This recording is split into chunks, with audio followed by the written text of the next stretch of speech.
Oh, hey, welcome to Boston. Sorry about that. Thank you. I was just wondering, what were you thinking when you saw the Big Ten pull the plug on football this year and you're still putting on a uniform every day? It was crazy, I definitely have friends, they called me as soon as the Big Ten canceled and asked me what the ACC was going to do. I told them that we were still practicing. It's definitely unfortunate, but I'm grateful that I'm here and I'm grateful that I get to suit up every day and go out and practice and get ready for a season. I don't know if you've noticed, but like over the past 5 or 6 years, about 10 BC defensive backs have gone on to the NFL. What do you think of the backfield that you're playing with and the quality of the players? Well, coming in, I definitely knew that because I did my research. From I think it was like 6 years, 7 years, 7 defensive backs went to the league since like 2014, something like that. So I definitely did my research. It was great doing my research. Just doing my research on Coach Half as well, knowing what he can do, and my DB coach now, Coach Azar. So coming in, I felt good. I felt as though I was in good hands. And I was going to be taken care of and help develop my game. Okay, thank you.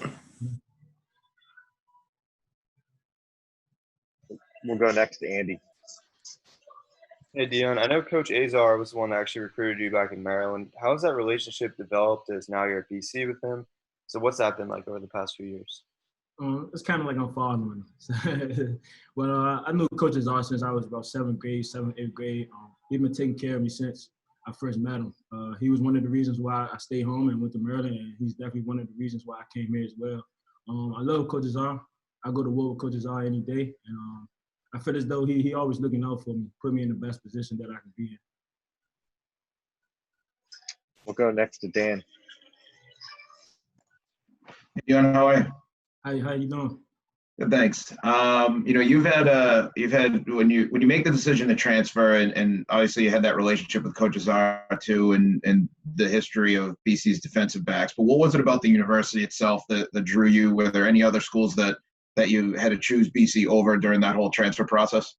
Well, it was definitely a crazy process because the coronavirus ended up happening. But as soon as I put my name in the portal and I reached out to Coach Azar, I kind of had in the back of my head, like, it's a no-brainer. Other than football, what can BC offer me? Well, I already graduated, so I got my degree in communications at Maryland. And just looking to, develop that in my academics, came and they introduced me to, like, the Wood School. So that's why I'm getting my master's in now, sports administration. So I'm looking into, like, getting into some type of coaching or some type of, like, media relations or something. I'm not sure yet. I really just focused on ball now. Go next to AJ. Hey, Deon. Now that you've started practice and you've gotten to play against a little bit against the offense, and seeing some of those guys, who are some of the players that have stuck out to you and guys that you have found as a challenge to cover, or you've seen like a flash out of them? What have you noticed? Well, I definitely, definitely got my wake-up call coming in. Went head up on the back.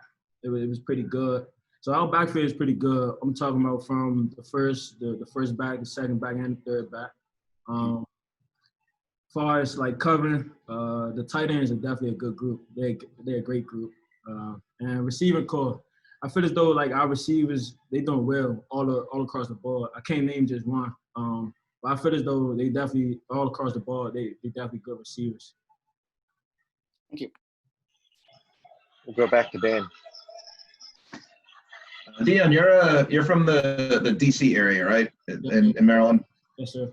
I know that not only that, but I know Coach Azar is from down there too. But what's the football culture like in that area? I know I always talk about DC as being like old Big East basketball at Georgetown, but what's it like football-wise down there?